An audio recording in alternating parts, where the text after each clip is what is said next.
식사 맛있게 하셨습니까? 네. 밥 먹고 나면 좀 배고프고 그렇지요? 우리 찬송 한 잔 하고 그리고 시작하겠습니다.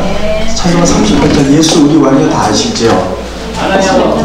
알죠? 피아노 혹시 없으실까요?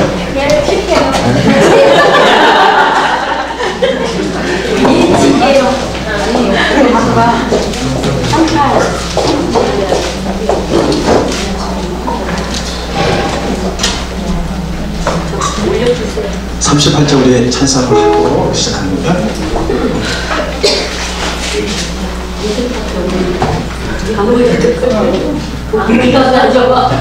그러니 돋보기 왜 이렇게 하세요,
제가 35장을 굉장히 좋아하거든요. 큰 영화로 시리즈 보면 3절에 보면 또 우리 자손들 다 주를 기리고 이 부분을 제가 굉장히 가사를 이렇게 많이 와닿아요. 다음 세대, 제가 이제 나이가 되니까 다음 세대를 처음 위해서 기도하는데 이 부분 할 때마다 가슴이 막 먹먹해집니다. 또 우리 자손들 우리 한 잔 더 하고 시작합니다.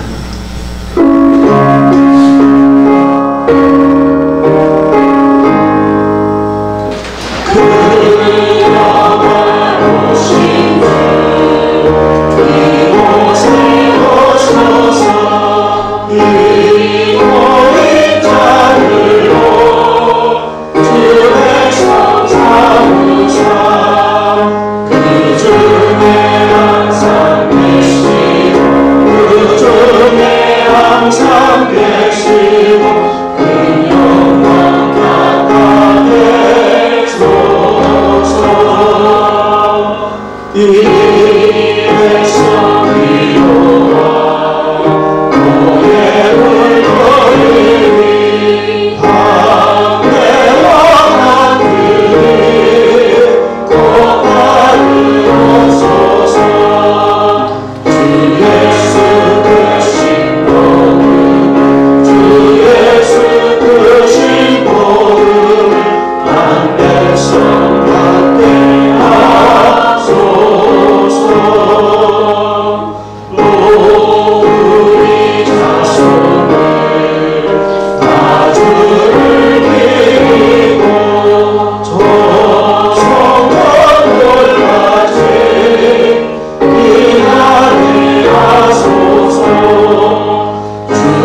되셨죠? 네. 근데 여기 올 때마다 감동을 받는 거는 너무 반찬을 많이 잘해주신다는 거예요. 우리 위해서 살 때는 맨날 김밥, 좀 운이 좋은 날은 컵라면에 김밥. 네, 여기 정성껏 해주셔서 너무 감사드리고요. 오늘 아마 가장 중요한 강의가 될 것 같아요. 재정이 가는 것 같은데 필요하신 분들은 저희 이거 다 놓고 가는 자리 복사해서 받으시면 되고요.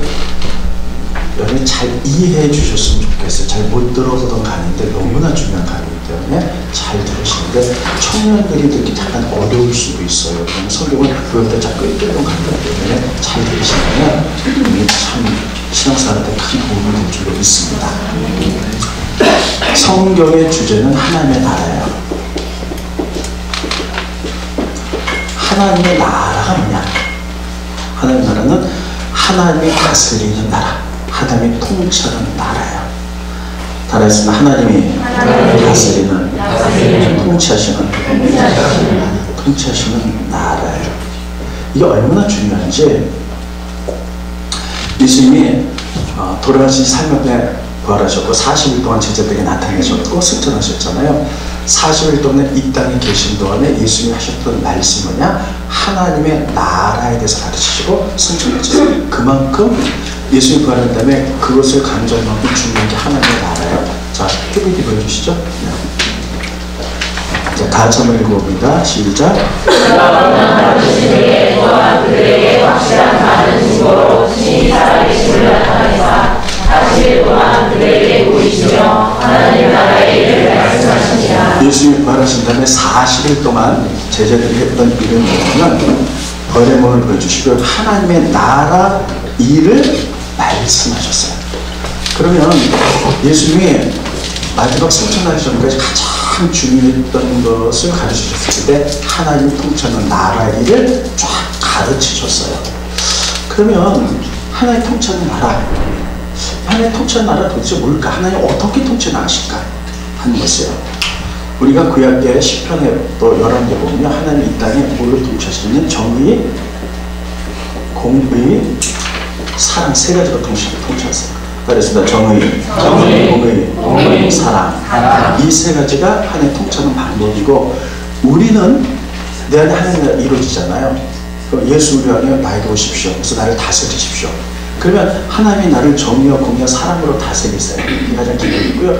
우리는 그것을 깨닫고 이 땅에 하나님 나라를 위해서 정의, 공의, 사랑으로 이 땅에 하나님 나라를 만들어 나가야 돼요. 자, 스크린 보십니다. 만져주시고요. 다 같이 한번 읽어봅니다. 시작. 의와 공의와 다스릴 보좌에 주셔라. 인자함과 진실함이 주께 임하리라. 이게 가장 중요한 건데 시편 몇 장 몇 절? 24절 아니고? 14절. 시편 몇 장 몇 절? 몇 장 몇 절? 이렇게 가지고 외우라는 거예요. 그만큼 중요한데 여기 보면 의와 공의가 여기서 의라는 것은 바로 정의와 공의가 주의 보좌의 기초라. 하나님이 천국에서 이 땅을 다스리는데 보좌의 가장 기초가 정의와 공의예요. 근데 정의와 공의로 다스리면 너무 건조해요. 그런데 그 앞에 정의와 공의 앞에 인자함과 진실함이 있다. 인자함과 진실함은 헤세드, 사랑, 긍휼을 의미해요. 그래서 하나님이 이 땅을 다스리는 것은 정의, 공의, 사랑입니다. 그러면 정의는 뭘까? 일반적인 정의인데 이거를 알아주셔야만 제가 제 정의에 대해서 말씀할 수 있기 때문에 정의는 뭐냐면요, 모든 사람이 하나님의 형상으로 지음받았어요. 그래서 모든 사람은 평등하고 존귀해요. 이게 정의예요. 따르겠습니다. 모든 사람은 하나의 형상으로 지음받았다. 모든 사람은 평등하고 존귀하다. 이게 정의입니다. 이게 하나님 다스리는 통치 방법이에요. 사람들은 차별을 둬요. 인종차별. 그리고 총교도 국가였다고 자부하는 미국까지도 흑인, 백인의 차별이 있었죠. 근데 하나님의 정의는 모든 사람은 하나님 만드셨기 때문에 하나님 공동 형상이 있고 평등을 존경하고 공의는 뭐냐면 하나님의 정의가 정의되도록 만드는 공의라고. 그래서 이것을 잘 정의를 지키는 사람은 상을 내리고 이것을 어긴 사람, 인종차별을 한다든지 사람을 억압한다든지 이런 사람 하나의 심판을 이루어서 정의를 이뤄나가는 것을 공의라고 합니다. 그런데 이 모든 것 뒤에 사랑이 있어요. 따라서 사랑. 아버지의 마음으로 모든 사람이 평등하고 존귀하게 우리가 그 사람들을 세워나가는 것. 이것을 성경책에 모두 나오는 하나님의 정의, 하나님의 이것으로 다스리세요. 근데 이것을 제일 잘했던 사람이 누구냐? 다윗입니다.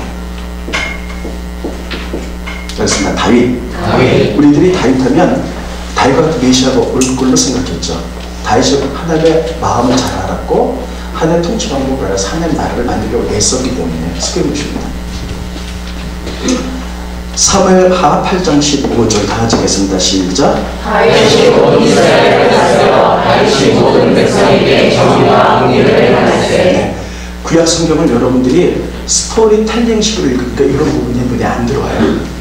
근데 자세히 보면 이스라엘의 위대한 통치도 왕 앞에는 공의와 정의로 다스렸다는 말이 꼭 들어갑니다. 이게 하나님의 통치 방법이기 때문에. 그래서 다윗은 온 이스라엘 다스리는데 모든 백성에게 정의, 공의를 행할 때 그랬더니 그 나라가 어떻게 되는가? 그 다음 넘겨주시고 14절 보겠습니다. 10절 다 하시겠습니다. 시작. 다윗이 에돔의 수비를 그대 온 에돔의 수비를 이니 에돔 사람이 다 다윗의 종이 되니라. 다윗이 어디로 가든지 여호와께서 이기게 하셨더라. 결론. 정의와 공의를 했더니 하나님이 다윗이 어디로 갔지 승리하고 이기게 하셨다는 거예요. 그래서 하나님 나라가 세워졌다는 거예요. 그래서 다윗이 하나님의 통치 방법을 알았고 하나님께 왕으로서 위임받은 권위를 가지고 그 나라를 그렇게 다스려 나갔기 때문에 우리가 메시아를 기다릴 때 이스라엘 사람은 다윗과 메시아를 기다렸던 것이에요. 이렇게 다스려왔어요. 그러면 하나님의 공의와 정의를 깨트리는 게 뭘까? 두 가지입니다. 외모, 두 번째 외물입니다. 이것 때문에 하나님의 공의와 정의가 다 깨지고 말아요. 이거 우리나라에도 너무 빈번하게 일어난 거예요. 먼저 스크린 보시고 그리고 설명합니다. 스크린 보시죠. 신명기 16장 19절 다 같이 읽겠습니다. 시작. 너는 재판을 보게 하지 말며 사람을 외모로 보지 말며 또 내를 갖지 말라. 내 눈치 내를 얻게 하고 우리의 말을 듣게 하느니라. 여기 보면 이렇게 쓰고 있습니다. 재판 굽게 하는데 외모와 뇌물 때문에 억울하게 사람들을 만들 수 있다는 거예요. 이것이 하나님의 공의와 정의가 깨뜨린다는 거예요. 외모는 뭐냐? 이게 외모가 아니라 그 사람의 스펙, 학력, 고향. 그래서 뭐냐? 지연, 학연, 혈연. 분명히 이 사람이 잘못했어요. 근데 나하고 대학교 동기야, 학연이야, 혈연이야. 그러니까 이 사람이 잘못해서 이렇게 만들어주는 거예요. 이게 하나님의 공의를 깨뜨리는 거예요. 그래서 성경은 외모 보지 말아라. 그냥 외물, 유전, 무죄를 만들어요. 예를 들면 똑같이 재판을 하는데 여러분 잘한 사람이 이게 만들어져서 억울한 일이 없게 만들어지잖아요. 그런데 뇌물을 주는 거예요. 그래서 뇌물을 받고 악한 사람을 승하게 만들어주는 게 얼마나 빈번하게 있는지 몰라요. 그래서 성경은 말하고 있기를 하나님이 통치하는 나라를 우리를 통하여 만들길 원하세요. 이 하나님 통치하는 나라예요. 그러면 다시 말씀드리면 하나님 우리를 왜 부르셨을까요? 예수 믿고 구원받고 부자 되라고? 일반적으로 그렇게 생각해. 아니에요. 예수 믿고 구원 받았으면 우리를 통하여서 하시고자 하는 비전과 꿈들, 하나님 나라를 위한 것들이 있는 거예요. 그게 대표적인 것이 하나님 통치를 받고 하나님 통치를 알리라는 거예요. 하나님 땅에 공의와 정의와 사랑으로. 그런데 그것을 깨뜨리는 것이 외모와 뇌물이다. 절대 이런 거 하지 말라는 거예요.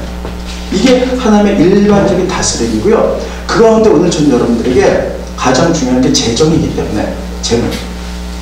하나님이 사람이 하나님과 만원, 재물을 동시에 섬길 수 없다고 그랬어요. 그 이유가 뭐냐면 믿지 않는 사람들은 재물을 하나님 위치에 놓는 거예요.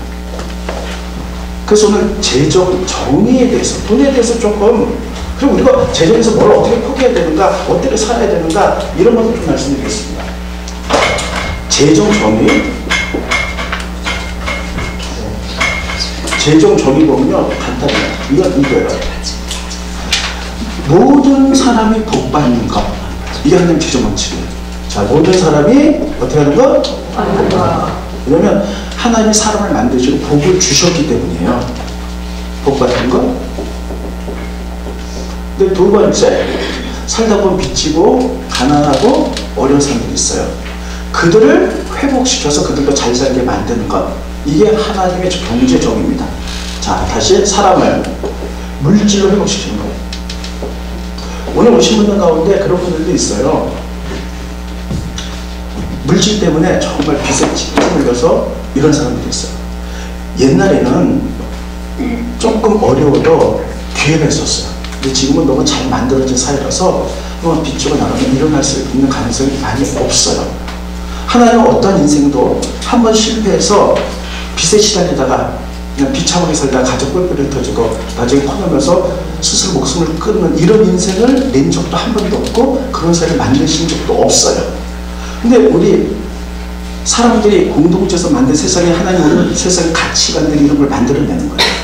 그래서 하나님께 재정 원칙은 뭐냐면 모든 사람이 다 존귀해서 복받고 사는 게 하나님의 창세기 1장에 보면 사람을 만드시고 복을 주셨잖아요.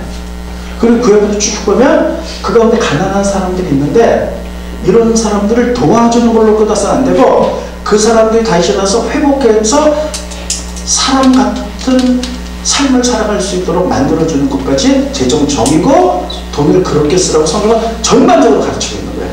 오늘 그것을 셋째 시간에 여러분들 공부할 거예요. 재정 정이 잊지 마세요. 그러면 하나님의 재정 정의를 누구부터 시작했느냐? 요셉부터 시작하셨습니다. 요셉 잘 아시죠? 하나님은 요셉부터 두 가지를 하셨어요. 첫 번째는 이스라엘 시족을 민족으로 만드셨어요. 두 번째는 요셉을 통해서 그 당시에 지주들은 너무너무 많은 땅을 갖고 있었고 약간의 지주와 그때 모아하는 사람들은요 노예적인 삶을 살았어요. 그래서 하나님 이에게 요셉에게 재정 정의를 일으키도록 하셨어요. 이게 요셉의 두 가지의 삶의 특징입니다. 예를 들면 이겁니다. 자, 이스라엘 민족이 아브라함을 통해 가나안 땅에 들어갔어요. 그래서 그들이 낳고 해서 요셉 때까지 그들의 시족이 약 70년 정도 있어요. 그런데 이 가나안 땅은 이게 지리적 위치가 밑에 애굽이란 큰 나라가 있고요. 위에는 메소포타미아라는 큰 나라. 나중에는 여기에 아수르, 바빌론 같은 나라가 있기 때문에 대국이 전쟁하면 여기 항상 전쟁터예요. 여러분 전 세계에서 고난을 가장 많이 받은 민족이 두 민족인데 우리나라와 그리고 이스라엘이에요. 지리적 위치가 대국사에 있기 때문에 늘 전쟁터예요. 우리나라도 보면 우리나라 여기 있는데 밑에 일본 있죠, 중국 있죠, 러시아 있죠, 미국 있죠. 항상 전쟁터예요. 전 세계에서 전쟁을 많이 치르고 가장 고난 많이 받은 민족이 바로 이스라엘과 우리나라인데 그럴 수밖에 없어요. 그러면 대국들이 전쟁을 할 때 거리의 싸움에 세우통 터진다고 70명 씨도 없이 다 죽을 수도 있어요. 그래서 하나님은 이들을 이스라엘 민족으로 만들기 위하여 가장 살기 좋은 그 당시의 제국인 애굽으로 이들을 집어넣습니다. 그래서 400년 동안에 200만의 민족을 만들어요. 그래서 출애굽에서 가나안 땅에 들어가도록 하나님 역사하세요. 그 도구를 누구를 쓰냐면 요셉을 쓰신 거예요. 자, 요셉이 애굽의 형제들의 모함을 받고 노예로 팔려갔죠. 그러다가 왕의 꿈을 해석해줘서 총리가 됐죠. 그 얘기 다 아시죠? 총리가 됐죠. 총리가 된 다음에 이스라엘 민족을 불러서 여기서 만들어냈죠. 민족을 만들어내서 신족을 민족으로 만들어 쓰인 말씀이 요셉입니다. 두 번째는요. 그 당시에 불평등의 시대, 모든 사람들이 왕 하나를 위해서 존재했던 몇 분의 귀족을 위해서 서민들이 노예의 삶을 살았던 그들에게 하나님은 모든 사람은 평등하고 존귀하고 모든 사람 잘 살아야 된다는 제정의 원칙을 요셉을 통해서는 이루길 원하셨어요. 그래서 실제로 그렇게 하셨어요. 그 얘기를 하겠습니다. 자, 요셉이 애굽의 노예로 팔려갔습니다. 근데 바로가 꿈을 꿨어요. 어떤 꿈이면 꿈은 다 아시죠? 그 꿈의 해석이 뭐냐면 7년에 풍년이 들고 그 후에 7년에 흉년이 듭니다. 그러므로 풍년이 들었을 때 다 먹고 마시지 말고 식량 창고를 만들어서 식량을 비축해 주십시오. 그리고 7년이 흉년이 왔을 때 이 식량을 풀어면 살아남습니다. 이 꿈을 해석해줘요. 만약에 요셉이 해석해주지 않았다면 7년 풍년이 들었을 때 다 먹고 하기 위해서 흉년 때 큰 난리가 났을 거예요. 그래서 이걸 해석해줬기 때문에 요셉이 애굽을 구했다고 해서 그를 총리 자리로 올립니다. 거기에 아주 놀라운 역사가 일어났어요. 자, 그래서 요셉이 총리가 됐는데 말 그대로 흉년이 7년이 들기 시작했어요. 흉년이 7년이 들었는데 애굽만 흉년이 든 게 아니라 애굽 주변의 모든 나라들이 흉년이 들었어요. 여러분 흉년이 들어서 먹을 것이 없는데 어떻게 1년을 참아보겠죠. 근데 굶어 죽을 수는 없잖아요. 소문이 듣다니까 애굽에 가면 식량이 있다고 모두 주변 나라 애굽으로 다 몰려듭니다. 그때 총리인 요셉이 이렇게 얘기합니다. 돈 갖고 와라. 돈으로 양식 팔겠다. 그래서 양식에서 주변의 모든 나라들이 다 일어나서 애굽은 제국이 돼요. 스크린 것입니다. 다 같이 읽어보시죠. 시작. 요셉이 주식을 따라 애굽 땅과 가나안 땅에 있는 돈을 모두 거둬들이고 그 돈을 바로의 국으로 가져가니. 네, 식량이 무기화된 거죠. 그래서 모든 돈들이 다 들어가고 애굽이 이제 부자가 되는 거죠. 흉년은 7년만 됐을 때 그 다음에도 먹을 게 없어요. 그래서 또 식량 구하라. 그러니까 너희 가족 다 내놔라. 그래서 주변의 모든 가축이 애굽을 다 들어오는 거예요. 스크린 보십니다. 시작. 요셉이 너희의 가축을 내라. 돈이 떨어졌으니 내가 너희의 가축과 바꿔주리라. 네. 주변 나라의 모든 가축이 들어서 애굽은 점점 부자가 되고 제국이 되고요. 주변 나라는 조금 먹고 살아요. 또 흉년이 계속돼요. 그러니 이렇게 얘기합니다. 식량 구하라 했더니 너희의 땅을 다 내놔라. 땅, 살아야 되잖아요. 땅을 다 내놓고 그 식량을 구해야 합니다. 스크린 보여주세요. 그러므로 요셉이 애굽의 모든 돈을 알아서 바로에게 하시니 애굽의 모든 사람들이 눈에 쌓여 각기 돈을 받았습니다. 땅이 바로의 술서가 아니라. 그러니까 애굽은 점점 제국이 되고 부자는 나라가 되고 주변 나라는 다 망해가요. 근데 계속 흉년이 되는 거예요. 또 식량을 사러 왔어요. 이제 더 이상 내놓을 게 없으니까 널 못 내놔라. 그래서 그들이 모두 노예가 되는 거예요. 스크린 넘겨주세요. 내가 바로를 위하여 너희 몸과 너희 돈을 산노라. 여기에 종잡할 수 있는 너희는 당연히 되리라. 네, 여기까지. 그래서 여러분 생각해 보세요. 지금 하나님의 기가 막힌 섭리 가운데 요셉이 총리가 돼가지고 흉년에서 주변의 모든 나라 돈, 가축, 땅, 사람들이 먹고 살기가 노예가 되었고 애굽은 제국이 되고 주변 다 이렇게 됐어요.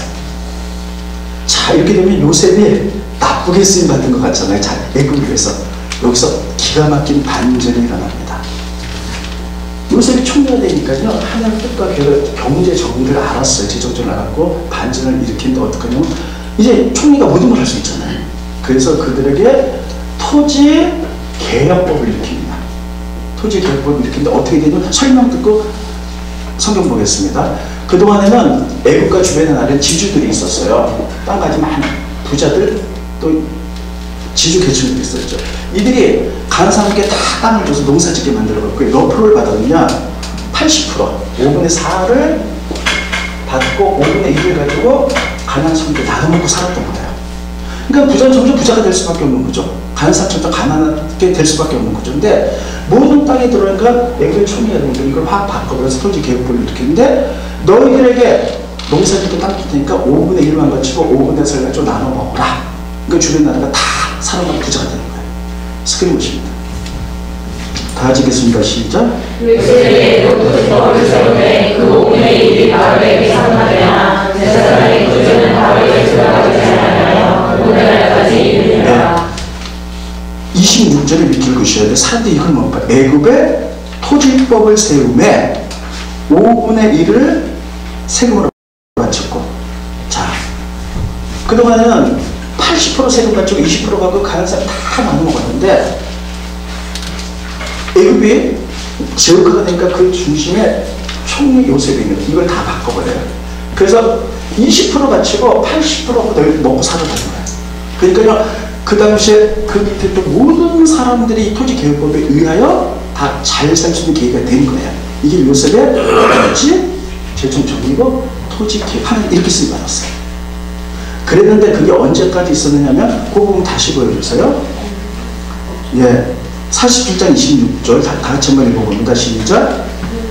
그러므로 요셉이 이스라엘의 오른쪽에 강동의 일이 바로에게 전하되나 제사장의 부지는 바로에 쓸까하여 오늘날까지 이르리라. 오늘까지 이뤘다? 그 오늘날이 어느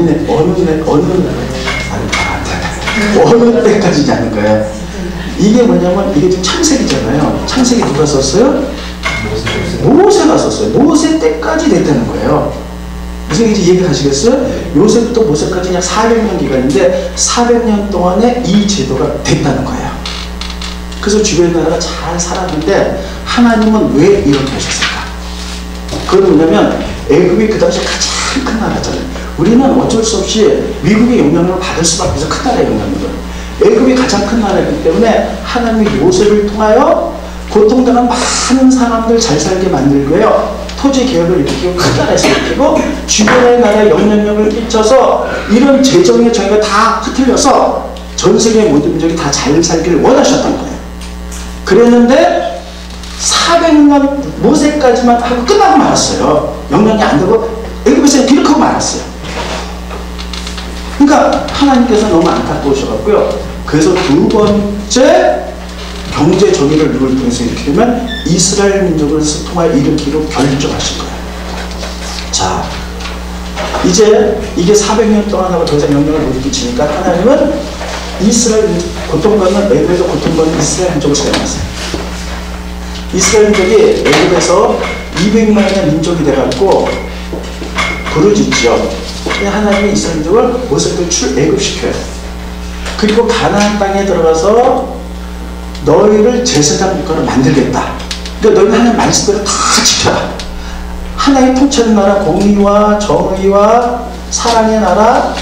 이거는 사회적인 정의 공의도 있지만 재정적인 정의 공의 사랑으로 어떻게 하나님 나라가 만들어진지를 성경에 다 기록됐기 때문에 그대로 실천해서 이렇게 하나님 통치하는 나라를 만들고 주변의 나라에 영향을 끼쳐서 충분히 통로가 되라고 말씀하신 거예요. 그래서 하나님은 애굽에 있는 이스라엘 민족을 광야로 이끌어내시면서 40년 동안의 훈련을 다 시키는 거예요. 그래서 창세기, 출애굽기, 레위기, 민수기, 신명기 너무너무 중요합니다.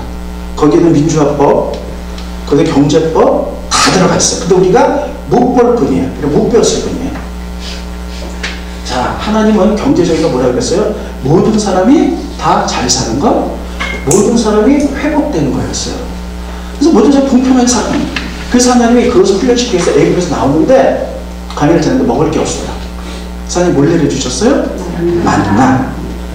만나를 내주셨는데 제가 말이 틀린지 맞는지 모르겠습니다. 부자들과 목사님, 왕들, 힘 있는 사람들은 2kg씩 내려주고 가난한 서민들은 100g씩 내려줬다. 맞습니까? 아니에요. 아니면 부자들은 1년치 한 그릇 내려줘. 가난한 사람 한 치만 내려줬다. 맞습니까? 아니면 모든 사람이 똑같이 하루 먹을 양식. 똑같이. 모든 사람이 평등하다는 거예요. 그래서 모든 사람이 평등, 모든 사람이 잘 살기를 바라시는 거예요. 그래서 그 양식을 내려주시면서 그들을 훈련시키는 거예요. 그리고 그들이 가나안 땅에 들어갔어요. 가나안 땅에 들어가서 하나님이 광야에서 신명기, 레위기, 출애굽기를 보면 너희가 이 땅에 들어가면 이스라엘 12지파에게 제국해서 모든 사람에게 땅을 주라고 말했어요. 그러니까 모든 사람이 땅을 받는 거예요. 그러니까 모든 사람이 땅에 있으니까 농사 짓고 양을 쳐서 모든 사람이 다 잘 사는 거예요. 이게 하나님의 경제 정의예요. 하나님 어떻게 말씀하셨나요? 제가 말한 게 틀리다 만나보세요. 너희가 들어가면 그래도 목사님은 조금 돈이 있어야 되니까 목사님은 2개 받아라. 대통령 5개 받고 서민들 반쪽씩만 받아라. 이렇게 말씀하셨나요? 아니요. 모든 사람은 똑같이 죄를 져서 똑같이 받아요. 모든 사람이 잘 살고 모든 사람이 이런 게 하나의 경제 정의예요. 그래서 똑같이 땅을 줬어요. 그래서 모든 사람이 다 여러분들이 다 똑같이 청결시 땅을 줬다고 생각했어요. 그럼 다 잘 살아요. 그래서 농사 짓고 뭐 하고 뭐 잘 살아요. 이게 하나의 경제 정의예요. 그러면서 모든 토지는 하나님 것이라 팔지 말아라 이렇게 얘기했어요. 그래서 이렇게 경제 정의를 애굽에 세기를 원했는데 400년 동안 끝나고 말았어요. 그래서 이스라엘 민족을 통하여 이런 훈련을 시키고 가나안 땅에 이렇게 하라. 그래서 뭐라 그랬냐면 너희들이 이 땅에 살다 보면 어려움을 당할 수 있어. 사고가 있을 수 있잖아요. 그럼 돈이 필요하잖아요. 그럼 할 수 없이 이 땅을 팔아. 그럼 이 사람은 기업이 없으니까 이제 극빈자로 떨어지는 거예요.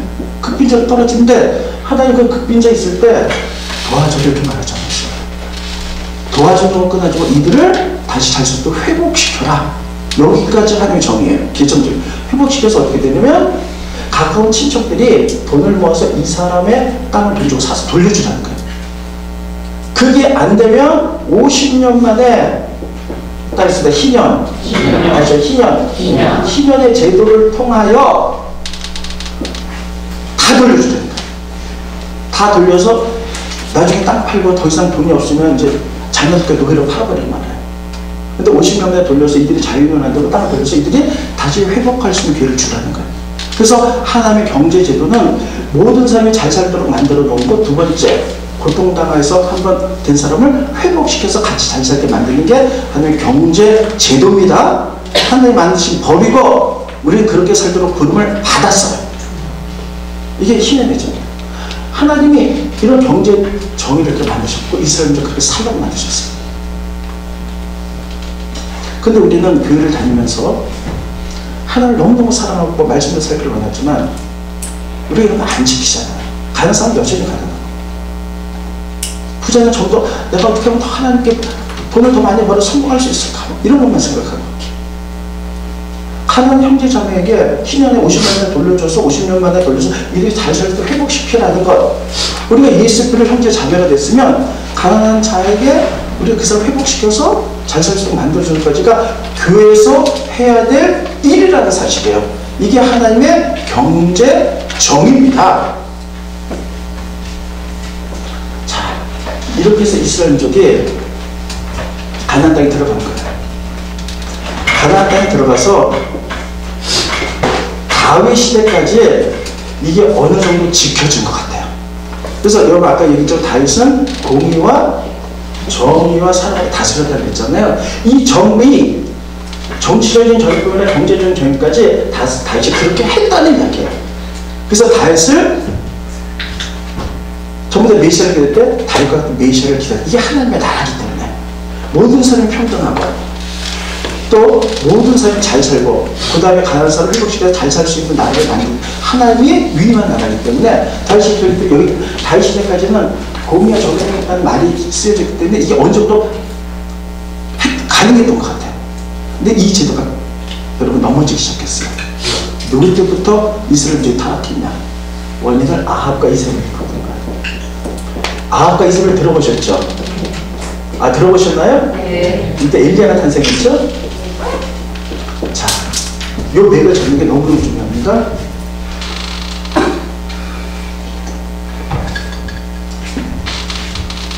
자, 잘 정리하세요. 너무나 중요한 얘기를 지금부터 하겠습니다.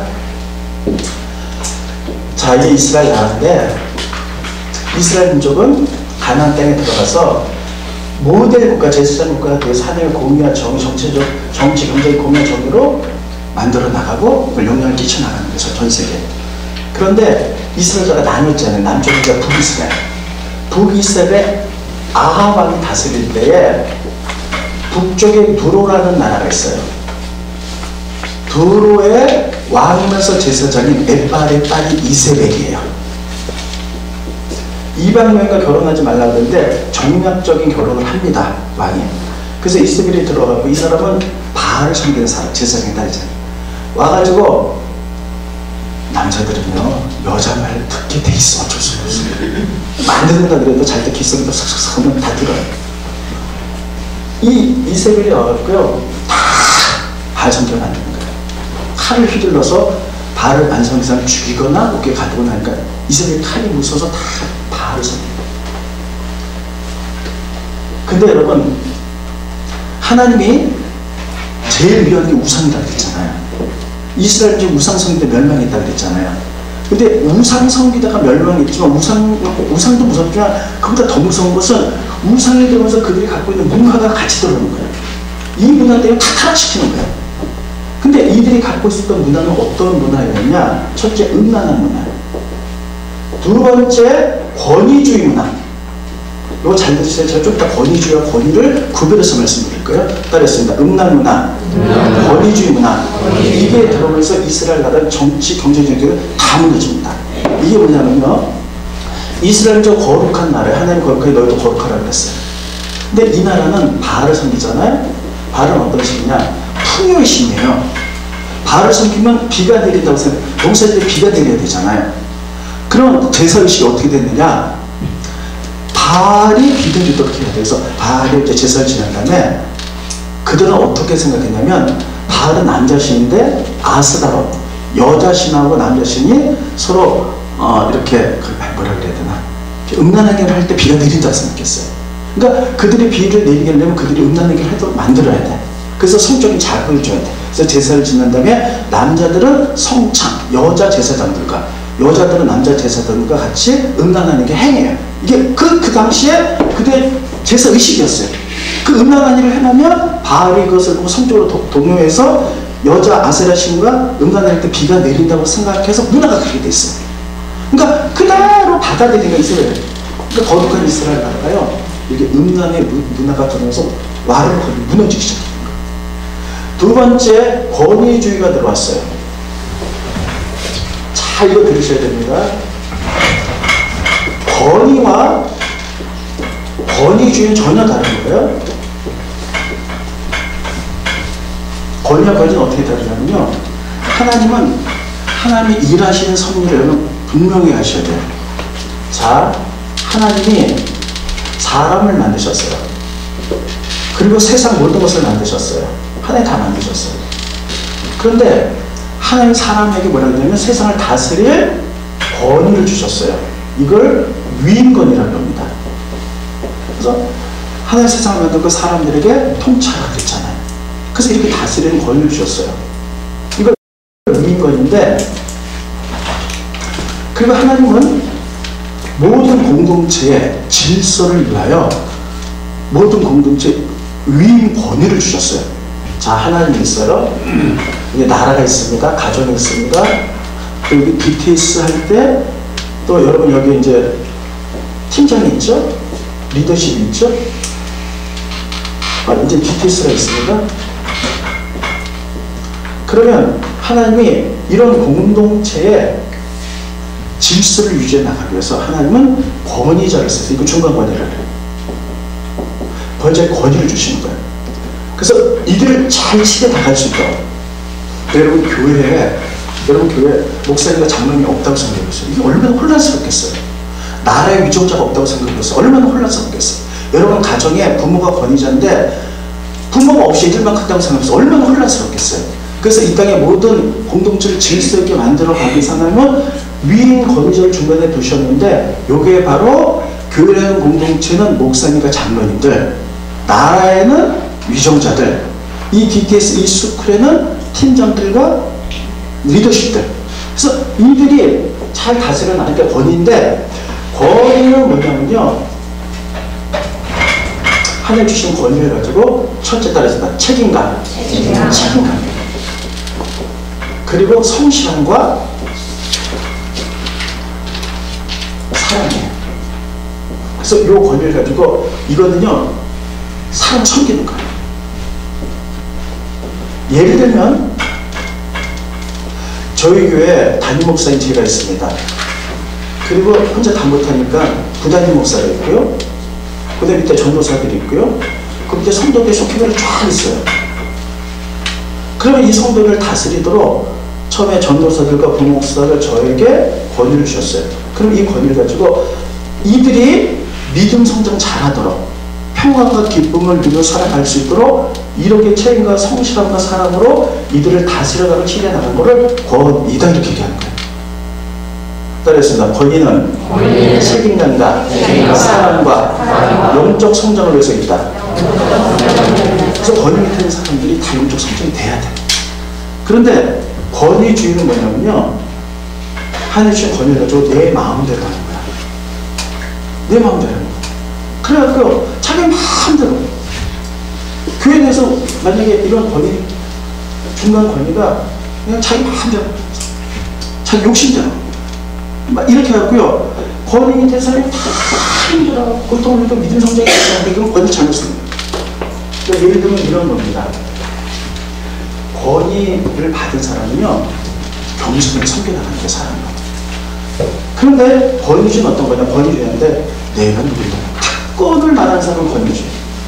이건 권위를 책임감으로 생각하는 사람은 위임권자로 잘 사용하는 거고요. 권위를 특권으로 생각하는 사람, 이런 사람은 권위주의에 빠져서 공동체를 다 어렵게 만드는 거예요. 그런데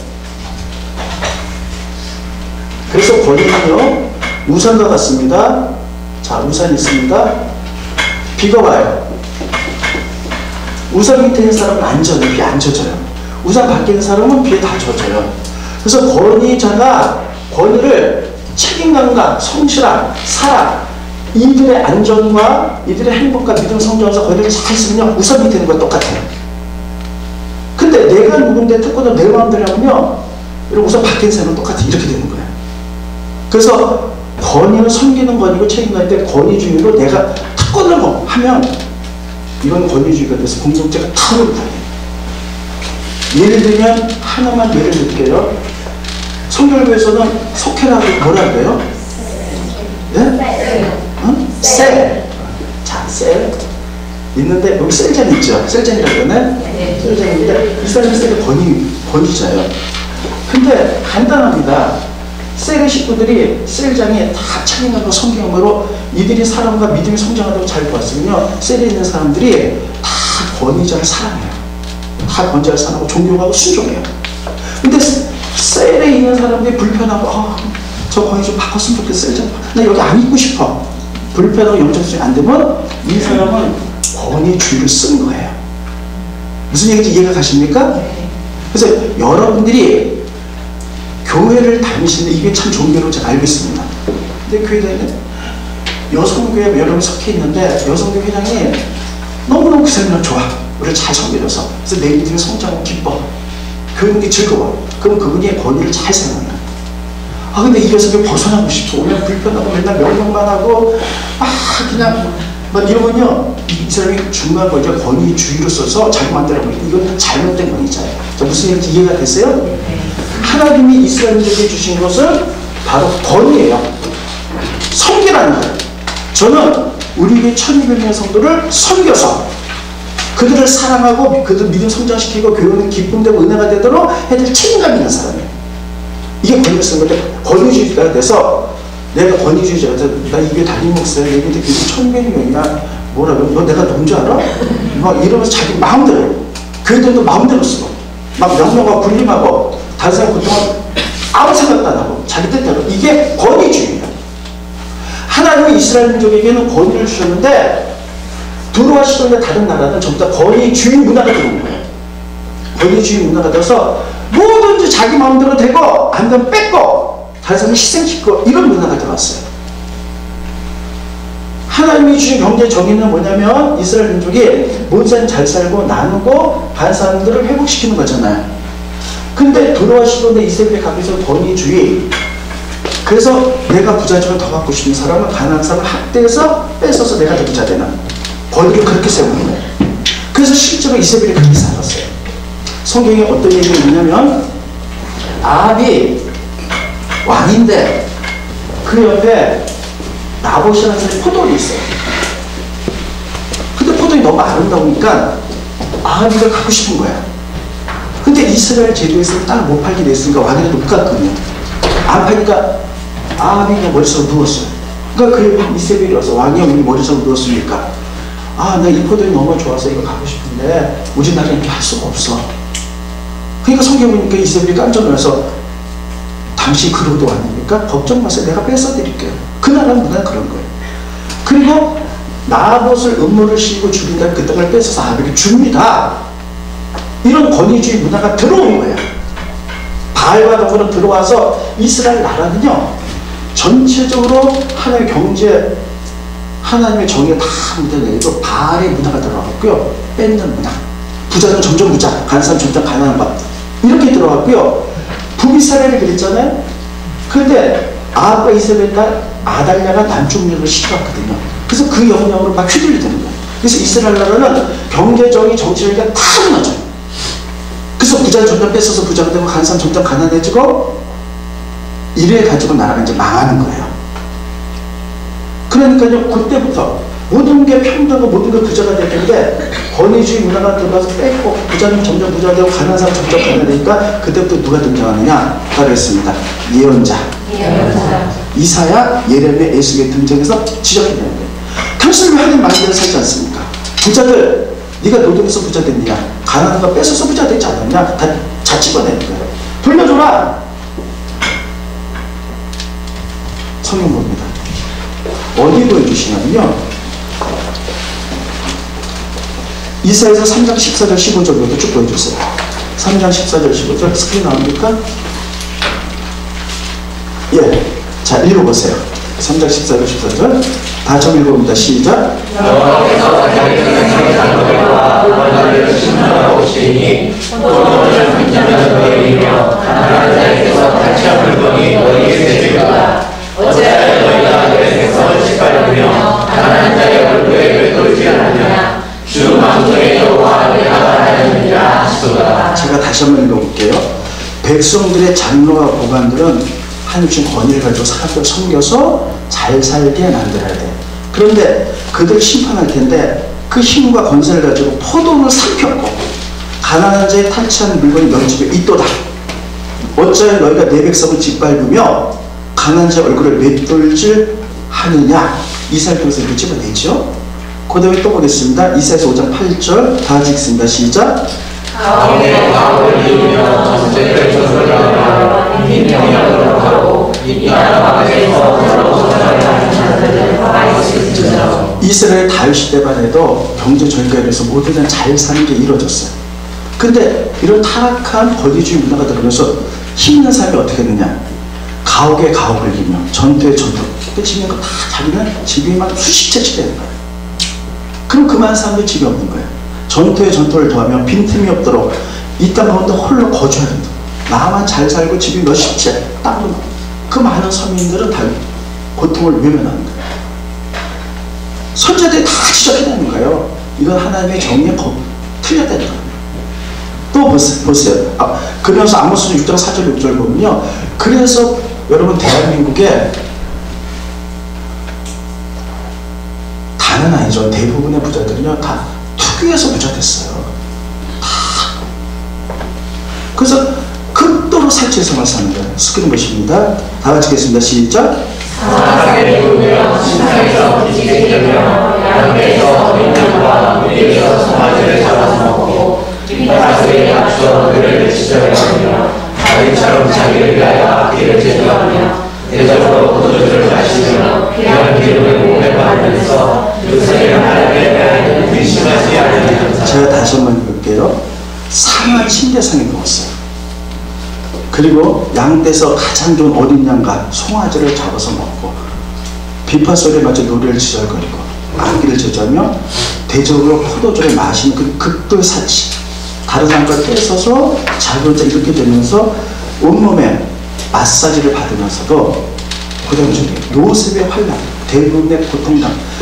여러분 모든 사람이 잘 살아야 되는데 내가 다 뺏어서 나만 잘 살면 이 사람은 살면서 가난해질 수밖에 없어요. 이들의 환란에 대해서는 근심하지 않는 거예요. 이게 자본주의. 아주 극치가 들어온 거예요. 그래서 하나님의 경제제도가 다 깨져버렸어요. 하나님의 나라는 이런 나라가 아니에요.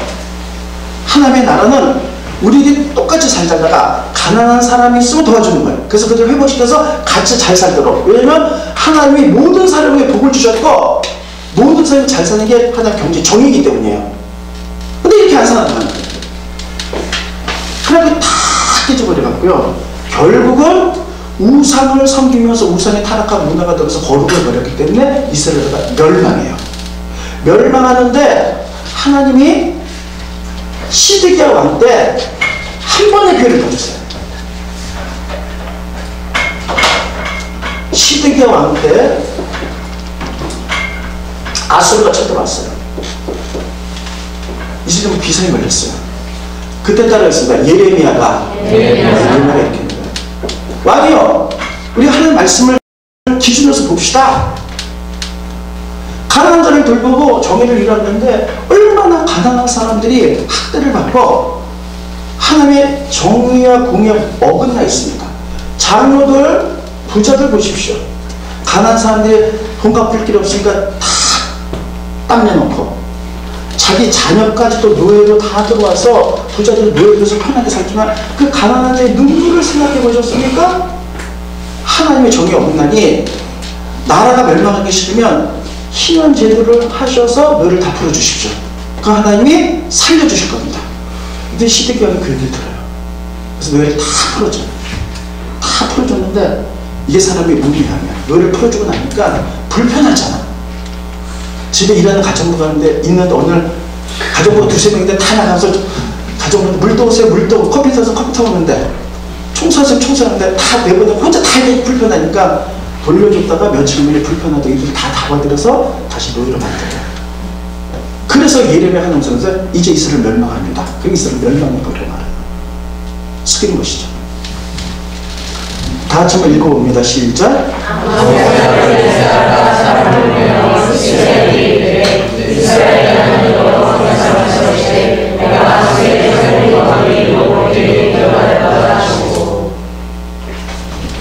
몇 절 읽으신 거예요? 예레미야 34장 8절로 11절입니다. 거기 한번 읽어보세요. 예레미야 34장 8절로 11절.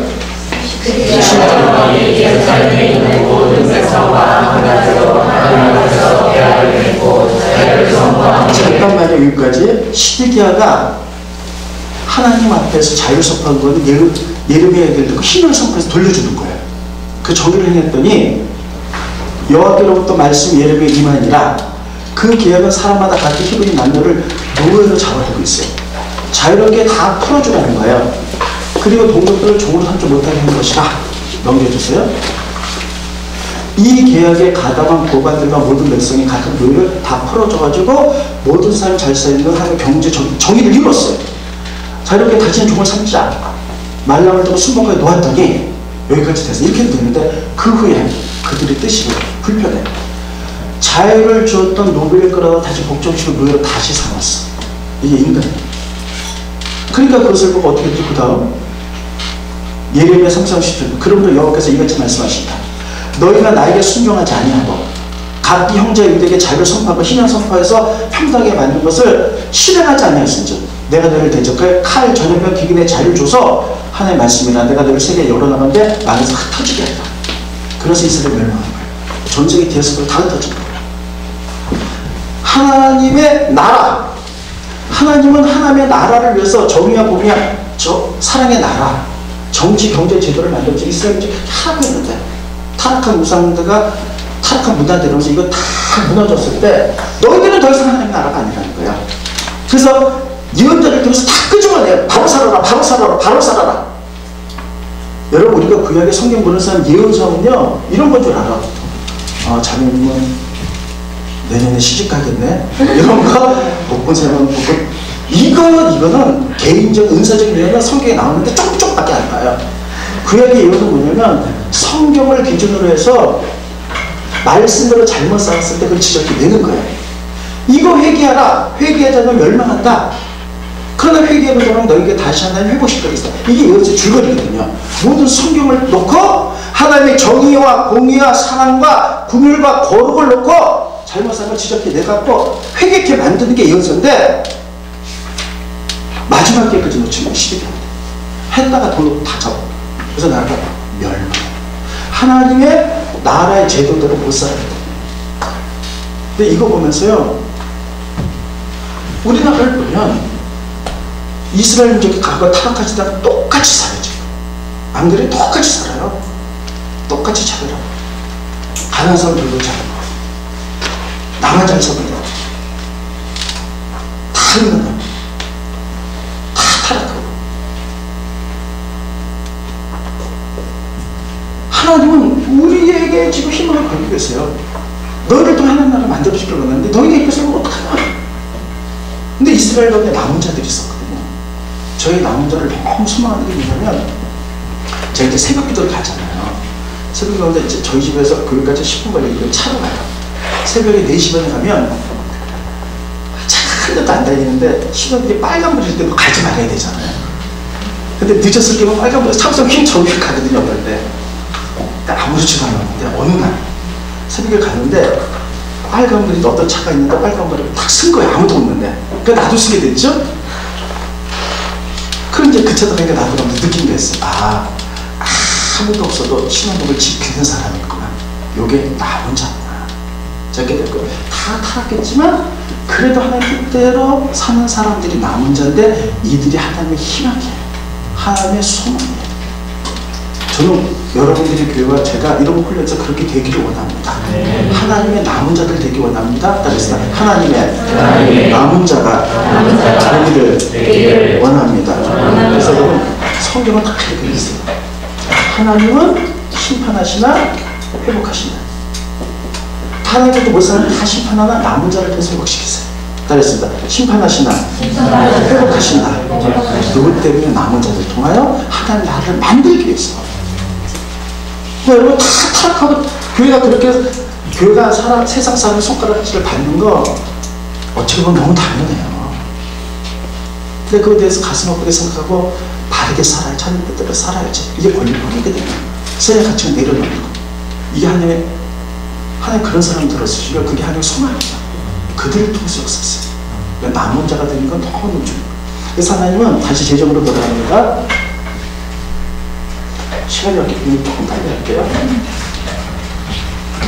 그래서 얼마나 귀하게 너희 재정적으로 살아라. 좀 가난하지 않아도 좀 제발 그러면 20군데 성경에서 다 쓰고 있어요. 그거 몇 군데만 보겠습니다. 스크린 올려주세요. 제가 읽겠습니다. 잠언서 19장 17절. 다 같이 몇 절 몇 절? 잠언서 19장 17절. 몇 절 몇 절? 잠언서 19장 17절. 강조하는 건 외우라는 거예요. 가난한 자를 불쌍히 여기는 것은 여호와께 뿌어드리는 거예요. 가난한 자를 어떻게 해야 되는 거? 불쌍히 여기 뿌어드리는 것이니 그 사람 그러니까 여기가 만약에 가난하면 불쌍해 이렇게 하는 게 아니라 가난하면 이 사람을 놀면서 회복시키는 거. 불쌍히 이게 아니에요. 이런 데는 여기 꾸어주는 거예요. 내가 돈을 꾸어주면 뗄려냐가 있지만 하나님께 꾸어주면 절대 하나님은 누르고 흔들어 넘치도록 채워주를 믿으시기 바랍니다. 네. 하도 안 들으니까 하나님 이런 말씀 하시는 거예요. 하나님께 꾸어주는데 그대로 갚아주고 있다는 거예요. 그래서 또 보세요. 시편 110편 9절. 재물을 흩어서 다 빈곤한 자에게 주었으니 그러니까 영구 있고 그의 뿔을 하나님께 높이시게 된다는 거예요. 얼마나 안 하면 얼마나 계속 하는 거예요.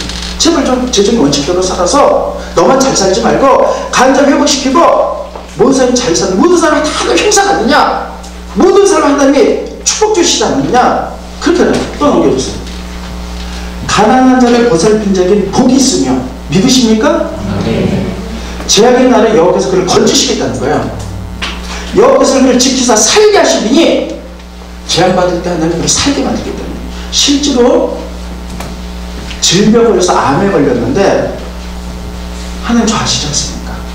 제가 가난한 자를 정말 섬겼습니다. 이 말씀을 부족해서 암이 치료된 사람이 있어요. 제 주변에.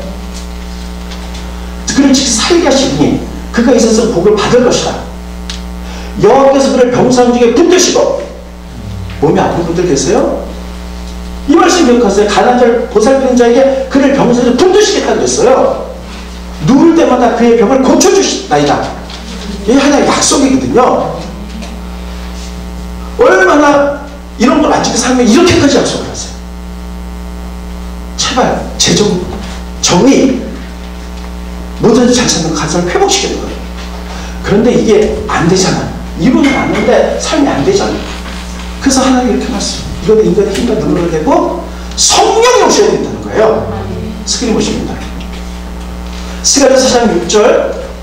그가 내게 대답하여 이르시되 여호와께서 스룹바벨에게 말씀하신다. 만군의 여호와께서 말씀하시되 이는 힘으로도 안 되고 능으로도 되지 않고 오직 나의 영으로 되느니라. 우리가 여기서 아멘하고 내가 간절을 돌봐야지 하나의 재정 정의대로 살아야지 마음은 없지만 막상 가난한 자가 나타나고 내 앞에 돈 있으면 못해요. 성령의 힘으로 성령이 나를 지배할 때 성령이 나를 다스릴 때 되는 거예요. 이게 하나님의 나라예요. 이스라엘 민족은 성경을 누구보다도 많이 알았어요. 안 하자면 못 살았던 거예요. 왜? 자기 입을 하니까. 성령의 힘으로 능으로다는 거 성령이 임해야 돼요. 성령, 우리가 성령하면요, 우리 이거세요. 불러. 맞아요. 그래요. 막 능력 봐서 환상 보고 막 방언하는데 나만 방언 못하고 하는데 나 참여해. 왜 저 사람 좀 안 좀 말고 난리치고. 그것도 중요해요. 성령이 임하면 나이가 어떤 거냐? 거룩하게 살아갈 수 있는 능력을 주시는 거예요. 이게 가장 큰 거예요. 하나님 말씀의 계율을 지킬 수 있는 능력을 나에게 주시는 거예요. 그래서 그건 힘으로 능으로도 안 되고 하나님 영이 임할 때 되는 것이에요. 이게 언제 이루어졌냐? 오순절날 마가의 다락방에 성령이 있어요. 성령이 임했더니 어떤 일이 벌어져요. 그들이 다 나가서 성령과 복음 전했어요. 중요한 그들의 삶이에요. 어떻게 되냐? 물건을 통하면 가난한 자가 나눠줬다. 가난한 자를 돌봐서 초대교회 가난한 자가 없었더라. 성경이 그렇게 돼 있어요. 스크린 보십니다. 사도행전 2장 44, 45절 성령이 임하고 난 뒤에 그들의 삶의 모습이에요. 교회에서 이거 가르쳐야 됩니다. 성령 받으세요. 신명도에서 영적으로 그래가지고 성령 받아서 전도하세요. 하나님 이게 첫 번째예요. 이것만 해요. 성령이 받아서 그의 능력으로 우리가 어떻게 살아야 되는지를 안 가르쳐. 성령이 임하고 나니까 믿는 사람이 다 함께해서 모든 것을 통용하고 제3자 소유를 팔아 각 사람의 피를 나눠주며 이렇게까지 못하겠지만 가난한 자를 돌보고 회복시키는 능력을 우리에게 할 수 있는 능력이 온다는 거예요. 그래서 어떻게 되냐? 넘겨주세요. 그 중에 가난한 사람이 없으니 이는 밭과 집 있는 자도 팔아 그의 판 것을 값으로 가져다가 여기 보면 다시 보여줬어요. 다시 보여줬어요. 무엇하고? 그냥 제 생각을 했는데 밭이라고 딱 썼어요. 이 밭이 뭐냐? 여러분 하려다가 끝때만 하는 말이에요. 한번 더 해서 끝때만. 이게 뭐냐면 다른 사람이 가난해서 판 밭 이거를 돌려준다는 거예요. 그 사람이 기업인데 너무너무 가난해. 그래서 그 사람한테 그 밭을 샀어. 근데 그 사람은 이제 기업이 없으니까 가난 급분자로 떨어졌잖아요. 돌려줘서 회복시키고 희년의 죄도 아는데 희년의 죄도 그를 한 번도 지켜주지가 않았어요. 알고는 있는데 못 돌려주는데 성령이 임하고 나니까 그렇게 할 수 있는 능력이 주어졌다는 거예요. 그래서 밭 끝에만 그들의 기업의 밭을 돌려줬다는 거예요. 그래서 그들이 회복되기 시작하는 거예요. 그래서 더 놀라운 얘기 나옵니다. 넘겨주세요. 사도행전 4장 36절 37절 보면 여러분 바나바 아시죠? 보세요. 구브로에서 난 외의 사람이 있으니 이름은 요셉이라 사도일과 바나바라 위로 아들이라 하니 그에게 밭이 있으면 팔아 그 값을 가지고 사도의 앞에 두니라. 그래서 우리 중요한 거 발견해야 돼요. 그래서 바나바는 누구예요? 레인이에요. 레인들은 기업이 없어요. 땅을 가질 수가 없어요. 사람들이 11조 갖고 먹고 사는 거예요. 근데 레인에 밭이 있었다는 거예요. 그 당시에 지금으로 말하면 교회 목사, 전도사, 목회자들이 밭이 있었다. 이 밭이 뭐예요? 끝때마야. 그다음에 가난한 자가 돈이 필요하고 그걸 파는 그 밭을 갖고 있었던 거죠. 레인이. 그러니까 그 당시 얼마나 경제 전개가 다 무너졌는지 보여주고 있는 거예요. 근데 이 바나바도 레인이라서 그걸 알고는 있었는데 그걸 돌려줄 만한 능력이 아닌데 못해. 그러니까 되는 거. 이는 힘으로 능으로 한다. 무엇으로 된다? 영화의 영으로 된다. 성령이 임하고 나니까 끝때만을 돌려주는 거예요. 그래서 그들이 회복되기 시작하는 거예요. 이게 성령의 역사예요. 성령의 역사면 바수지고 불러보고 환상보고 예언하고 전도하고 너무너무 중요합니다. 그러나 그에 못지않게 중요한 것은 빛이 오면 그림자가 있어야 되듯이 성령이 임하면 삶의 열매로 나타나야 되는 거예요. 그 삶의 열매가 바로 하나님의 나라를 이뤄나가는 거예요. 삶으로 보여주는 것. 경제적인 하나님의 다스림, 그것이 못 살고 삶으로 살아내는 거예요. 성령이 이들은 성령이 임하기 전에 알고 있어도 못 살았어요. 성령이 임하고 나니까 그렇게 살 수 있는 능력이 이렇게 살아나가는 거예요. 저는 이것을 공부하면서 굉장히 충격을 받았어요. 진짜. 우리가 정말 어떻게 살아야 되는가. 그전에는 저는요 우리 교회만 알았어요. 어떻게 하면 우리 교회를 못 받을까. 어떻게 하면 우리 성장시킬 수 있어요. 그러다 DTS를 통해서 목회 하나 획을 봤어요. 인간연구라는 데가 그래 하나님 손 들어보자. 하나님 뜻을 알아보자. 중보기도 하자. 영적 전쟁하자. 근데도 그게 교회를 뛰어넘지 못해. 그러다가 하나님이 하나님과의 나의 관계, 나와 너의 관계를 통과하면서 하나님이 NCC, NL을 만나. 그 길을 연결해서 거기서 정말 많은 것을 배우고 또 혼자 공부하면서 하나님의 나라, 그동안 하나님의 나라는 뭐 예수 믿고 다 전도해서 뭐 이렇게만 알았는데 하나님의 통치하는 나라를 어떻게 만들어가지고 저 정말 경제적인 정말 많이 공부했어요. 보면서 이렇게 쓰는 거, 이렇게 쓰는 거, 돈을 이렇게 쓰는 거. 그게 권리 포기하고 만마저 들어가면서요. 저는 완전히 삶을 바꿨습니다. 하나님 기뻐하는 삶 살죠. 내 능력으로 저희가 여기 돈 몇만 원 아깝습니다. 돈 안 하는 사람 없어요. 그러나 정말 바보픈 사람이 왔을 때 내 돈으로 다 줘서 그걸 먹이고 회복시킬 수 있는 그 능력이 저의 힘으로는 없어요. 그래서 성령이 나를 지배할 때 그를 살 수 있는 힘이 주어지는 거예요. 그래서 내려놓는 게 권리포기예요. 그래서 제가 바뀌기 시작했는데 호들갑. 그러면 어떻게 살아갈 것이냐. 예수님은 이 땅에 오셔서 예수님의 사역을 모범으로 했어요. 예수님의 사역에 맞춰서 나가는 거예요. 예수님의 4대 사역. 첫째, 가르치심. 둘째, 전도, 선포, 그러니까 선교. 세 번째, 고치심. 네 번째, 먹이심이에요. 이게 예수님의 4대 사역이에요. 스크린 보십니다. 넘겨주세요. 제 시간 없어 못하면 넘겨주시고요. 네, 넘겨주세요. 네, 여기. 마태복음 4장 28절로 예수님의 사역이 나와요. 예수께서 온 갈릴리와 다니사, 첫째 회당에서 가르치시고, 두 번째 천국 복음을 전파하시고, 세 번째 모든 병을 고치시고, 네 번째는 오병이어와 칠병이어의 기적을 통하여 먹이셨고. 이게 예수님의 4대 사역이에요. 예수님이 이렇게 했다면 마땅히 교회는 예수님을 뒤따라갈 때 이렇게 해야 돼요. 그런데 플러스 경제, 하나님의 나라를 경제 정의를 도입하니까는 교회 할 일이 딱 있는 거예요. 그래서 제가 우리 교회가 다 이렇게 초점으로 바뀐 게 이 때문이에요. 말씀대로. 그래서 저희는요 이렇게 합니다. 첫째, 모든 사람이 복받도록 가난한 자를 도와주는 게 아니라 그들이 인간들에게 회복할 수 있도록 이거를 가지고 4대 사역에 다 적용해서 이렇게 살아가요. 첫째, 가르침이에요.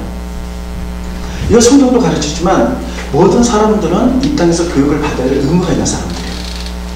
근데 놀랍게도 돈이 없어서 교육을 못 받는 사람이 있을 수가 있다는 얘기야.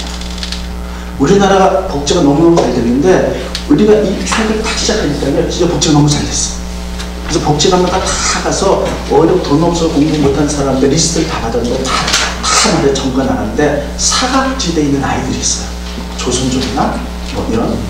그래서 우리 교회는 멀리 하지 않습니다. 우리 교회에서는 편의시장이 5kg 안에만 해요. 다른 교회도 다 5kg 안에만 다 하면 다 되는 거예요. 욕심내서 5kg 안에 정말 돈 없어도 공부 못하는 사람들을 출연해 20명이 나왔어요. 정작 우리 교회 안 다니는 사람들이에요. 그래서 그 아이들에게 중학교 1학년부터 고3까지 졸업할 때 매달 10만원씩 장학금 나가요. 너희들 돈 없어서 공부 못했다는 말 하지 말아라. 작지만 이거 좀 공부했고 공부해서 여기 훌륭한 사람들 하나님 나를 만들어 나가라. 일을 하는 거예요. 근데 이게 우리가 좀 넓혀나가기 시작했어요. 그래갖고 저희가 세계 5km를 해가지고요 아프리카의 르완다에 우리가 확장이 나왔어요. 르완다에 여기 TV 보면 아프리카 굶주린 아이들 있잖아요.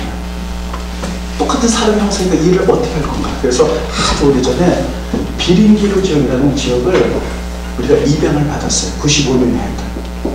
그래서 95명의 아이들을 10년 동안 교육시켰어요. 먹이고. 근데 이 아이들이 다 컸어. 그런데 경제 정의에 이들이 회복이잖아요. 그래서 이 마을을 언제까지 더 줄 수 있어? 어떻게 회복시킬 건가.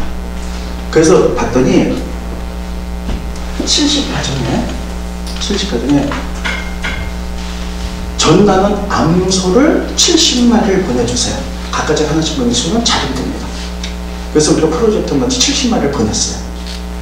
근데 이 암소는 전부 다 전나는 암소예요. 그러니까 그 사람들이 그걸 갖고 정말 우는 거야. 막 통곡을 너무 깊게 하다가. 왜냐면 젖을 쪄서 아이들, 아프리카 애들이 굶잖아요. 젖을 쪄서 아이들을 먹여. 그리고 농사에 좀 퇴비가 없었는데 소가 똥을 싸면 그걸 퇴비를 만들어 농사를 쳐. 그리고 그들이 거저받았기 때문에 우리도 하나님의 경험이 있기 때문에 그러다가 여러분 들어보지 못한 사람도 많은데 90%가 기독교다. 90%가 기독교인데요. 너무 가난해요. 그래서 그들도 받았기 때문에 우리도 하나님 나라를 만듭니다. 그래서 송아지를 갱신했잖아요. 70마리를 낳아서 암송아지가 나면 더 가난한 마을에 발주는 거예요. 그래서 그들이 하나님 나라를 하면서 숫송아지를 낳으면 그것을 가지고 팔아서 아이들 교육시키고 집을 사는 거예요. 이래서 하나님 나라가 만들어지는 거예요. 그리고 너무나 잘 아시다시피 물이 없잖아요. 거기가. 그래서 애들이 물 들어갔다가 학교를 갈 거예요. 물 들어갔다가 여자애들이요, 복수애들이 하고 성폭행을 너무 많이 당해요. 그래서 물을 놔주잖아요. 우리가 4,500, 5,000원 해서 학교 3군데서 물을 놔줬어요. 그래서 아이들이 안전히 물을 따고 가요. 그래서 제가 작년 2월인가 올해인가 또 이런 데를 갔어요. 갔는데 아이들이 눈에 밟혀서 볼 수가 없는 거예요. 20년인가 30년 내란이 일어나고 100만 명의 사람이 죽었어요. 너무너무 아이가 많이 태어났는데 학교 시설이 말이 못해요. 아주 정말 이제 뭘 학교라고 할 수 없는 이게 헛간 같은 데서 1,500명의 아이들이 있는 거예요. 그들의 소원이 학교 줘달라는 거예요. 그래서 우리가 갔다 와서 교인들이랑 기도를 결정해서 학교 줘주자. 500명이 들어갔어요. 3주를 줍시다. 그래갖고 지금 학교가 지난주부터 첫사기 들어 지금 학교를 짓고 있어요. 내년 말에 완공합니다. 이런 거 하고 이런 거. 또 어떤 일을 하냐면 여러분 신문 보셔서 살 때 요새 난민 문제 보통 문제가 아닙니다. 작년 재작년 전 세계에서 가장 학대를 많이 받는 미얀마의 로힝자 들어보셨을 거예요. 이스라엘 사람인데 여러분 그 나라는 불교잖아요. 불교가 이스라엘을 핍박합니다. 그래서 수지 여사를 방관했기 때문에 노벨상 내놓으면 이들이 날려야 됐고 이들이 어디로 가느냐. 이들이 전부 다요 방글라데시 사람, 무슬림도 방글라데시 사람하고 말레이시아 쿠알라룸푸르 10만이 들어왔어요. 근데 이들이 난민이기 때문에 아이들 공부도 시키고 밥도 먹는 거예요. 그래서 난민학교 만들자. 이게 이스라엘 사통이 이렇게 씁니다. 난민학교 1호 학교를 만들었어요. 그래서 그 아이들이 무슬림인데 난민학교 기독교를 가르치는 것도 와서 알면서 노는 이유가 밥 먹으러 거예요. 그 공부하는 거예요. 가르치는데 싱가포르 저도 영어로 다 가르쳐 우리 학교 다 가르쳐 먹이고 그러면서 사랑을 베풀고 복음을 줘서 기도를 가르치니까 아이들이 돌아 하나님 나라를 그래서 기독교인이 되는 거예요. 그렇게 했는데 우리가 만든 난민학교는 유엔의 허가를 받아서 괜찮아요. 근데 우리가 또 사이드로 줬더니 파키스탄 난민학교에서 난민들 100% 무슬림인데 이 유엔 허가를 안 받아갖고요 말레이시아의 그 경찰들이 이 학교를 부셨어요. 그래서 갈 데가 없어. 그래서 요청이 들어서 우리가 이번 추수 감사절 헌금을 다 보내요. 그래서 2번째 파키스탄 난민학교 만들어요. 난민학교를 지금 다 만들고 있는데 이미 100명이 넘어갔습니다. 가도로 300명이 들어요. 그럼 이 아이들이 이슬람권인데 거기 가보면요 부모 가르쳐 사는데 조금 시접점 다 있어요. 난민들이 저기 이슬람 사람들 그들에게 그래도 그리스도의 삶으로 밥을 먹이고 밥 먹이는 거 밥을 먹이고 공부를 가르치고 기독교의 삶을 가르치고 기독교를 만드는 거. 여러분들의 선교사가 이스라엘보다가 한 명 기독교를 만드는 게 평생 걸쳐 한 명 못 만든 사람이 있어. 그렇게 어려워요. 근데 이거는 널려있잖아요. 진짜 못잖아요. 이 생각을 하는 거예요. 돈 이렇게 쓰는 거다. 지금 우리가 학교를 교회를 지내라고 청약했잖아요. 제가 시간이 더 있으면 더 얘기했으면 좋겠는데 그거 내려놔요. 내려놓고 이 땅값이 무지하게 올랐어요. 앞에서 스타트리가 들어서 40억 주고 샀는데 정말 많이 올랐어요. 그래 우리가 여기서 지역을 옮겨가서 교회를 더 크게 주면 뭐 3, 4천 명까지 되겠지. 그러면 우리는 하나님 우리에게 주신 딸 행신동인데 삼성으로 옮기게 가요. 이게 그래서 분식이 하나님 뜻인가? 삼성에게 맡기고 하나님 주신 우리 이 지역을 사자. 그 하나님이 아까 만나로 주시고 다 뽑아서 이렇게 글씨 써 있다고 그랬잖아요. 그 비밀을 최근에 풀었기 때문에 이 땅은 그들을 위한 땅이라는 거예요. 그들이 누굴까 생각해. 난민과 고통받는 사회학자 다 이들을 쓰기로 우리 결정했어요. 하나님을 세우자, 사대서. 그럼 완전히 다 쓰는 거예요. 얼마나 많은 사람들이 일어나는지 저 시간이 없어요. 저는 이거는 미자립교회 여기도 보니까는 들어온 교회 계단 내려가는데 미자립교회 단어가 다 너무너무 감사해요. 미자립교회는 여러분 진짜 잘 섬기셔야 돼요. 부목사님 교회 계신데 이 다음에 개척나고 여러분 그냥 맨손으로 보내지 마세요.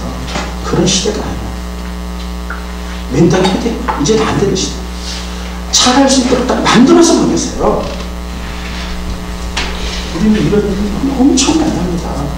토요일마다 우리가 미자립교회를 풀려도니까 40교회인데 토요일마다 선교 보는데 미자립교회 맨날 매주 가서 다 가서 기도해주고 필요한 게 뭔가 들어 다 들고 다 해줘. 리모델링부터 시작해서 컴퓨터 사면 컴퓨터 사주고 냉난방시설, 수도시설, 또 진공부터 시작해서 전등 그냥 하여튼 별걸 다 해줘. 그래서 저기 벽에가 그냥 1년치 그들이 감사하는 내용이 편집부터 이렇게 쫙 써있어요. 이런 일을 하는 거예요. 정답이나 중국에 우리가 60개의 교회를 세웠어요. 우리만 사람이 아니고 중국 사람이에요. 우리 교회만 넓히지 말고 한 4대사로 재정이 없이 이렇게 쓰는 거예요. 세우는 거예요. 세우는 거예요. 고치시라. 하나씩 있지만 사회적인 발전 너무 많아요. 보험도 너무 잘 되어 있지만 복지도 잘 되어 있지만 이번에 추수제 지난주 있죠. 우리가 의료비로 돈이 얼마나 많이 나갔나 몰라요. 대수술, 간식수술 나오기 시작해서 정말 많은 돈이 다 나가요. 그렇죠. 그리고 우리나라 이게 뭐야, 백내장 아무것도 아니라 동남아 가면 백내장이 때문에 장염이 돼요. 그래서 개활시켰습니다. 다 모든 교회가 다 했지만 이런 데 돈을 씁니다. 그래서 우리가 살리는 거예요. 먹이시고. 우리 교회 뒤에가요, 그 무슨 아파트가 갑자기 생각 안 나네? 임대 아파트. 정말 가난해. 서울에서 떨어지는데 서울에서 자녀들 서울로 다 덮고 오는 데 많이 살아요. 남자분은 제발 일찍 돌아가시고 여자는 오래오래 사세요. 반찬 매달 가보면 여자는 너무너무 깨끗해. 할아버지 혼자 사는 데는 볼 수가 없어. 더러웠어. 다 들어서 청소해주고요. 다 빨래주고 다 반찬 들어가고 일주일씩. 우리 교회에서 이제 반찬이 그들의 생명의 양식이에요. 다 노숙자들 거기서 다 이러는데 더 모르겠어. 그들이 느끼면서 비록 교회는 안 나오려 소문내요. 저게 교회다. 이성산수 하늘 좋게 가라. 이렇게 소문내요. 하나의 사례사로 제조 원칙에 옛날에는 저는 우리 교회밖에 몰랐어요. 우리 교회밖에. 근데 하나님의 일하시는 섭리를 보면서 바뀌는 거예요. 이게 교회구나. 이렇게. 죄송해요. 우리 교회 얘기만 했는데 제가 우리 교회 얘기 왜 할 말이 없잖아요. 이렇게 나가면 누가 교회를 욕하겠어요. 그러다 보니까요, 믿지 않는 주변 사람들 우리 교회 다 상을 줘요. 지금 뭐 시장상도 주고 복지원상 별상을 다 줘요. 이렇게 살아가요. 우리 교회에서 제일 잘하는 거 집회 주는 거. 요 얘기는 하고 이제 마치겠어요. 저 가야 돼요. 7시에. 제가 느낀 거 보면 옛날에는 사람이 사업하다 망하잖아요. 옛날에 희망이 있었어. 한번 망하면 일어날 수가 없는 세상이에요. 그럼 가족들이 살수없이 다 뻘뻘 흩어져. 그리고 심지어는 자살을 해. 나 죽고 애들만 하는데 돈만 자살까지 하고. 하나님이 이렇게 살라고 이들을 내시지 않았잖아요. 그 재정률을 분명히 가르쳐줬잖아요. 이들을 회복시키자. 이들의 꿈이 뭐냐면 살 집만 있으면 몸은 건강하기 때문에 자기 돈을 벌어서 회복할 수 있는 살 집이에요. 집값이 미쳤잖아요. 정말 너무너무 비싸잖아요. 이건 하나님께 이거 책망받을 일이에요. 정말. 그래서 우리가 집을 해줘요. 버려내야돼서 집 10채가 있어요. 회복 때까지 사는데 기본이 4년이에요. 열심히 하면 거의 4년, 심지어 6년 사는데 다 회복이 돼서 나가요. 가족도 터지지 않고.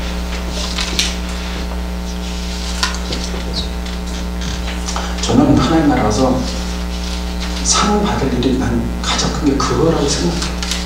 그래서 어떤 분이 회복돼갖고 청주를 이사 갔는데 할머니가 청주에서 매주 교회를 이 은혜는 잊을 수가 없어서 저희가 생명 단위까지 오기 때문에 그만 오시라고 했거든요. 왜냐면 하나님이 저렇게 다니던 자기는 벌써 생명을 끊었을 거라는 거. 제가 교회에서 징그러졌어요. 자기 딸이랑 다 해서 지금 이제 빨리 청주를 발견하고 거기서 사는데 이 은혜를 잊을 그러니까 그걸 얘기하는 게 아니라 우리는 보는 것은 그것을 통해서 그 사람이 하나님 나라가 어떻게 형성되는 걸 보는 거야. 이게 하나님 나라. 그분들은 또 가난한 미자립게 자금 엄청 나갑니다. 제가 서울의 목동에 어느 교회를 갔는데 이 재정 강의를 했어요. 그래서 미자립게 목사님을 자녀가 장학금을 당했어요. 그때 그 교회에 100명이 됐었는데 맨 끝에서 어떤 30대 남자가 울더라고요. 그래서 저는 속으로 나한테 은혜 받았는데 속으로 기뻐하면서 쉬는 시간에 탁 해서 내 손을 딱 우는 거야. 그래서 누구시냐고. 목사님 저를 모르지만 전 목사님 너무 잘 알아요. 목사님이 더 전 미자립교회 장학금을 받은 애가 접니다. 그래가지고 미자립교 목사였어요. 그래서 제가 대학을 졸업해서 직장을 다닙니다. 저는 그래서 결정을 했는데 제가 버는 동네에 일풀 떼서 가난 미자립교 목회자의 아들의 장학금을 줍니다. 제가 하나님 나라를 경험했기 때문에 저는 이렇게 삽니다. 그래서 제 손에 우는 거예요. 그걸 보면서 제가 이게 하나님의 나라. 이거 도둑이 얼마나 이게 벌목의 세상에 갇혀 먹어가는 말씀을 삼아. 저는 지금 제가 했던 얘기 다 잊어버리셔도 괜찮아요. 그래서 정말 중요한 건 성경에 흐르는 하나님이 일하는 섭리를 보시는 어떻게 역사하시는 그러니까 뭐 기적을 기게 아니라 하나님이 어떻게 일하시는가 누구를 통해서 일하시는가 하나님의 나라가 어떻게 이루어지는 걸 보셔서 그리고 거기에 맞춰서 살아나갈 때 놀라운 역사가 일어날 줄 믿습니다. 여러분 저는 이미 시작했고 여러분들은 이제 시작하시길 바랍니다. 여러분 오랜 시간 들어주셔서 감사하고요. 저는 이제 가겠습니다. 감사합니다.